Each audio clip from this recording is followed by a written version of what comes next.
bendita de graça, o Senhor é convosco, bendita sois vós entre as mulheres, e bendito é o fruto do vosso ventre, Jesus. Santa Maria, Mãe de Deus, rogai por nós, pecadores, agora e na hora de nossa morte. Amém. Queremos testemunhar.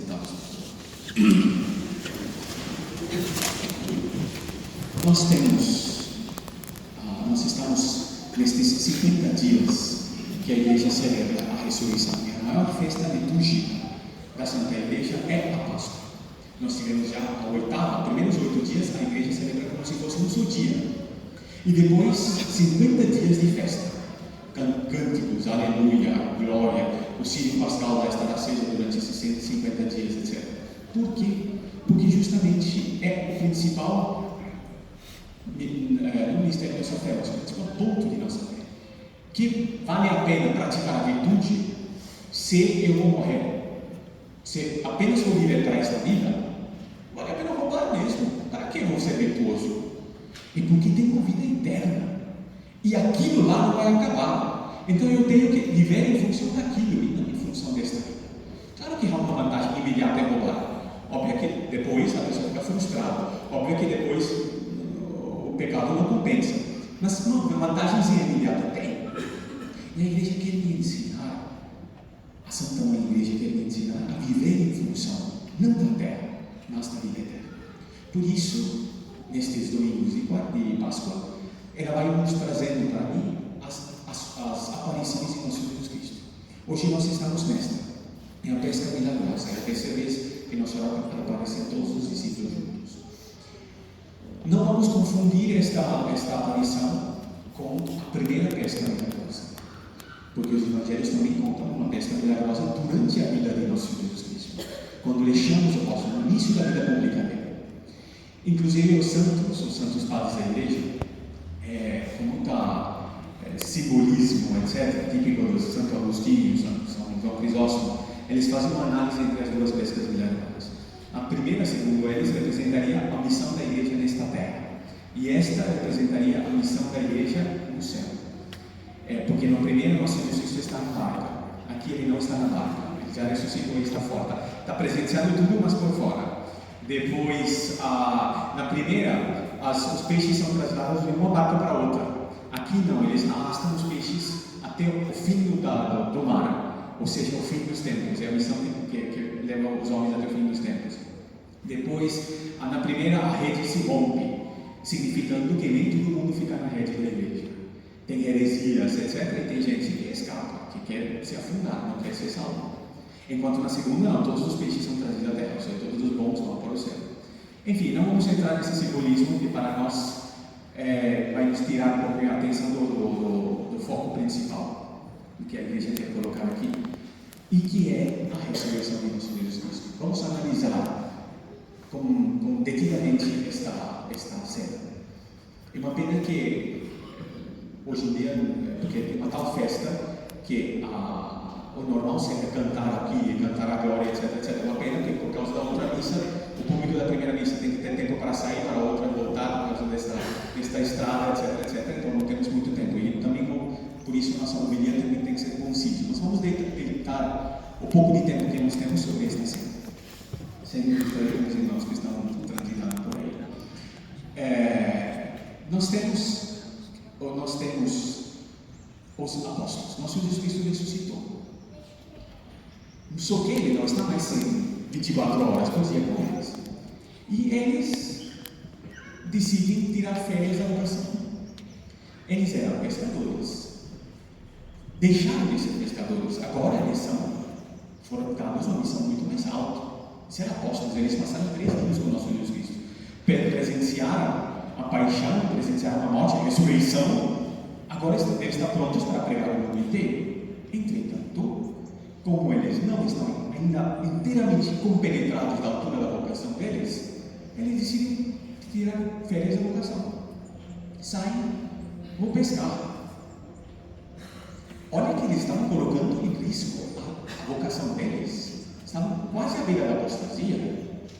Se eles voltassem a pescar, definitivamente acabou. Bom, começam a pescar. Olha que são pescadores hábeis, conhecem tudo, sabem tal coisa, à noite é a melhor hora para pescar, etc, etc. Entretanto, fracasso absoluto. Já é a vontade de Deus ressuscitar, preparando o caminho. Eles colhem nada a noite inteira.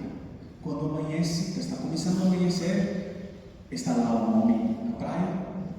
Eles não reconhecem que Jesus é Nosso Senhor. Aliás, é assim que Nosso Senhor se apresentou tanto a Santa Maria Madalena quanto aos discípulos de Emmaus no início. Eles não reconhecem Ele, porque Ele está com o corpo glorioso, o corpo já espiritualizado depois da morte e a ressurreição. Não o corpo miserável que nós temos animalizado, não sujeito à doença, à morte, às mil contingências do nosso corpo. Não, é aquele corpo radiante de luz. O som está feito. Aquele corpo flutuante. É que é difícil, estrangeiro falar em português com distrações é complicado.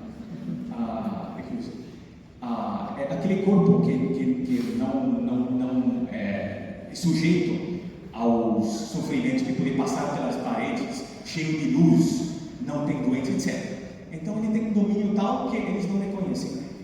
E ele diz, ele tem uma modulação perfeita da voz dele, que atravessa, ele tem uma certa distância do lado, mas como ele está com o corpo glorioso, ele faz penetrar a voz dele àqueles. Moços, alguma coisa? Não, nada. Joga a rede à direita. Joga.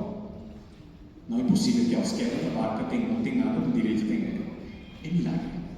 É milagre imediatamente, e também pela ação da graça, a graça agindo sobre a memória, eles lembram da primeira pesca milagrosa, depois pelo categórico da voz do homem que falou, etc. O discípulo, que era mais amado, São João, o jovenzinho, o discípulo virgem, o apóstolo virgem, ele reconhece a voz do Nosso Jesus Cristo.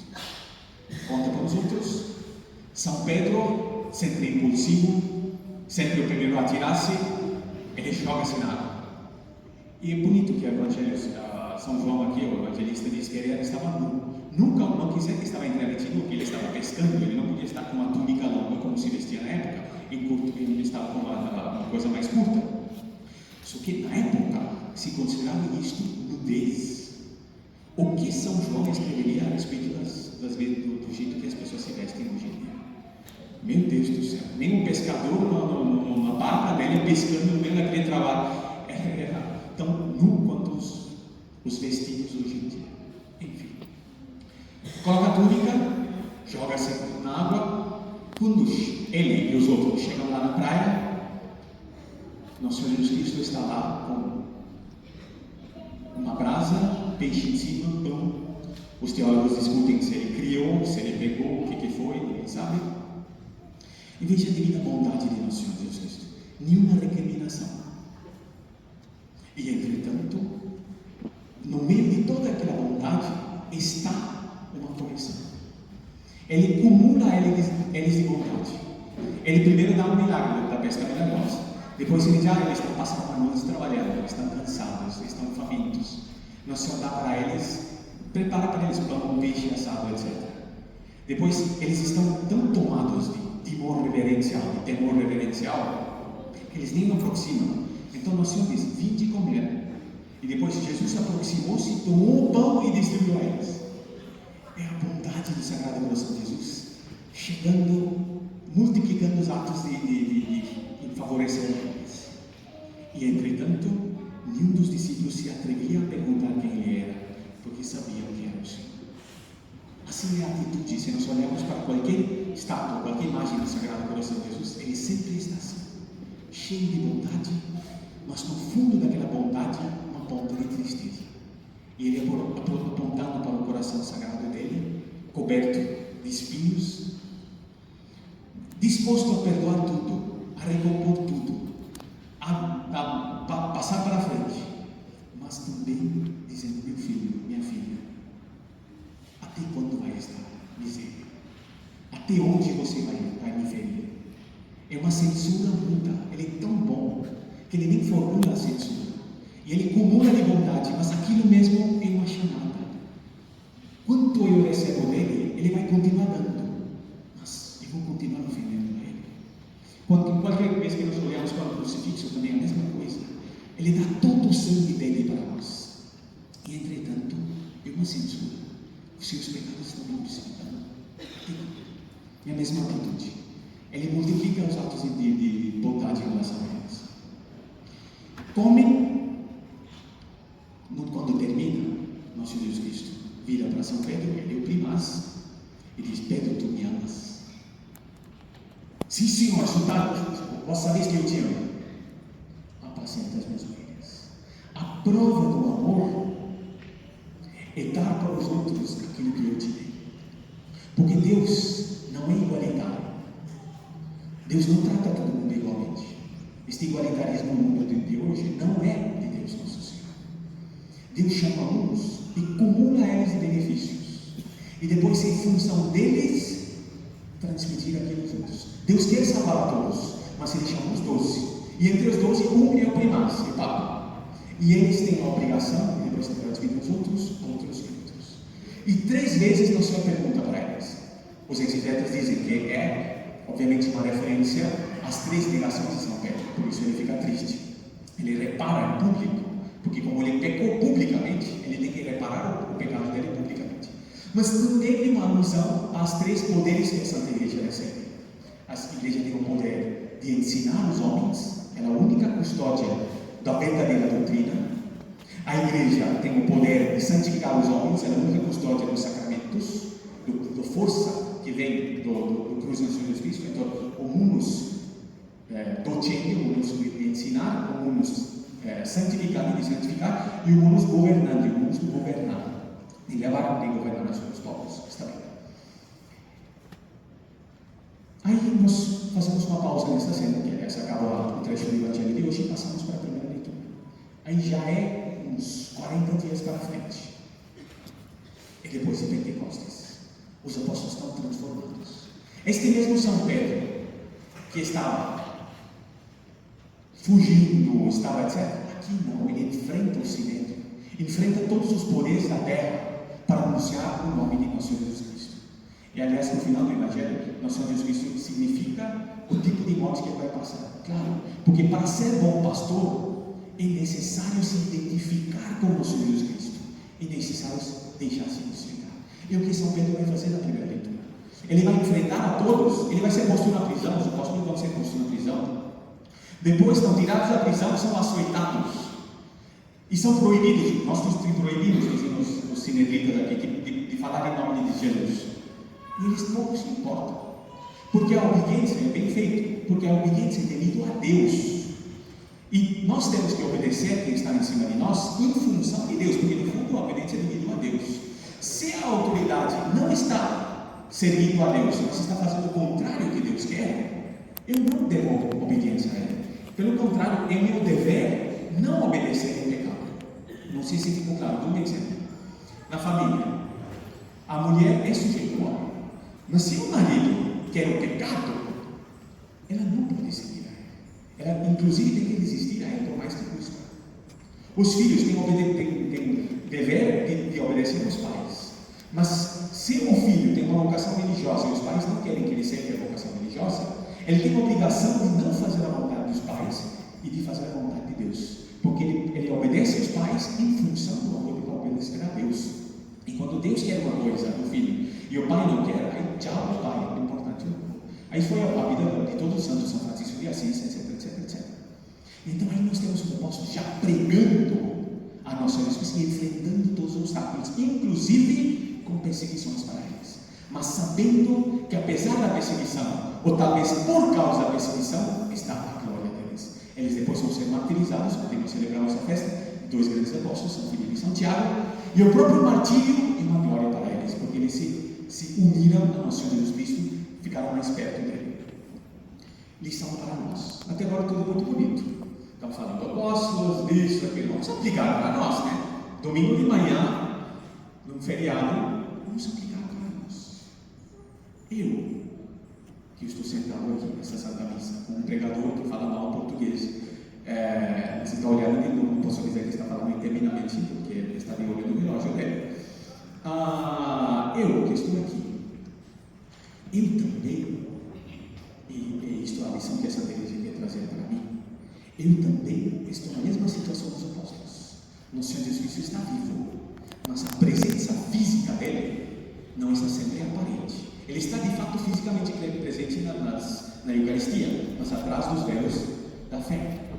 E no dia a dia eu não vejo, mas ele está presente em tudo, inclusive os meus pensamentos, meus desejos, os pensamentos neste momento, em todos os momentos do dia. Eu sei reconhecer a voz dele.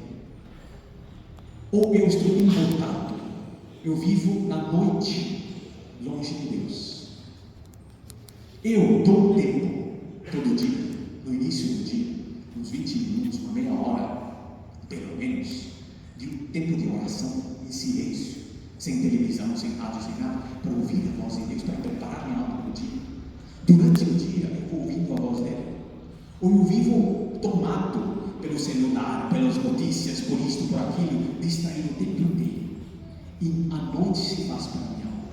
Eu estou pescando, estou trabalhando à noite, sem fruto nenhum, porque Deus não está presente. Eu estou usando todas as minhas habilidades, e não vai ter valor nenhum. Eu estou tentando construir uma família, estou trabalhando para sustentar meus filhos, meu esposo, etc., minha esposa, o que for. Tudo aquilo vai evaporar, porque não está construindo sobre Deus, não está construindo sobre a rocha, está construindo sobre a areia. Pior ainda, se eu não estou botado pelo prático, pelo trabalho, pela carreira, mas pelo pecado mesmo. Hoje em dia, quantas pessoas estão surdos à voz de Deus por causa da impureza? A impureza campeia por todas as partes. Não há nada que tapa os ouvidos dos homens para o sobrenatural do que o pecado que mais bestializa o homem, que mais animaliza o homem, o pecado de impureza.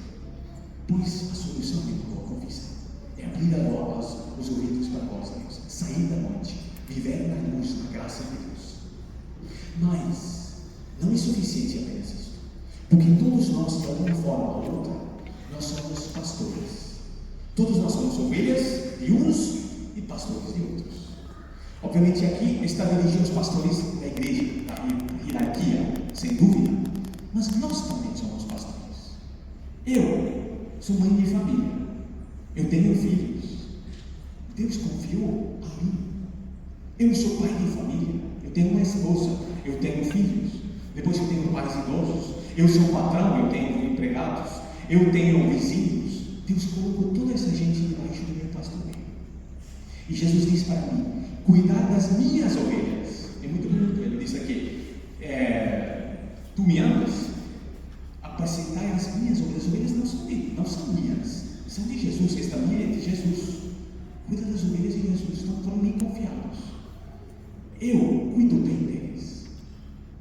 3 vezes Jesus me pergunta: fulano, tu me amas? A primeira coisa que eu tenho que fazer é, obviamente, a primeira afirmativa é: Senhor, sim, eu te amo. Não basta palavras, precisa ser vivido. Como que eu vou pastorear se eu mesmo não estou no estado de graça? Como que eu vou dar aos outros o que eu não tenho? Eu tenho que viver habitualmente, estavelmente no estado de graça. Não só uma confissão na Páscoa e depois 3 dias depois, na festa da Páscoa, perder o estado de graça. Não vai. Se eu perdi, eu tenho que voltar ao estado de graça, tenho que viver habitualmente no estado de graça. Primeiro, nunca perder o sofrimento. Claro que é um sofrimento, batalhar contra minhas más inclinações, batalhar contra a pressão. É necessário seguir a Jesus por inteiro. Primeira afirmativa. Segunda, como eu sou pastor, os outros, as ovelhinhas, às vezes, porque estão considerando pecado original, às vezes são os capritinhos, não são ovelhas por inteiro. E eles não querem. E é necessário sofrer, corrigir. Dói. É muito mais fácil deixar. Bom pastor não é quem deixa a ovelha fazer o que quer. Quem deixa a ovelha fazer o que quer e depois pular pelo barranco, não é pastor, não é lobo. Não ama quem não sabe cuidar, quem não sofre por cuidar. E aliás, quando eu sou corrigido, eu provo de amor, porque é muito mais fácil não fazer nada. Prova de amor é corrigir, obviamente sem brutalidade, com medida, com sabedoria em certos momentos, até com severidade, mas com medida, com peso, misturando bondade com severidade, etc. Mas é necessário, é um sofrimento. Terceiro, não é possível no mundo de hoje, sobretudo no mundo de hoje, ser bom sem ser criticado. Até na própria família, até na empresa, etc. Não é possível querer seguir a Jesus sem sentir os poderes do mundo contra mim. E é necessário ser como São Pedro, compactuar como jamais.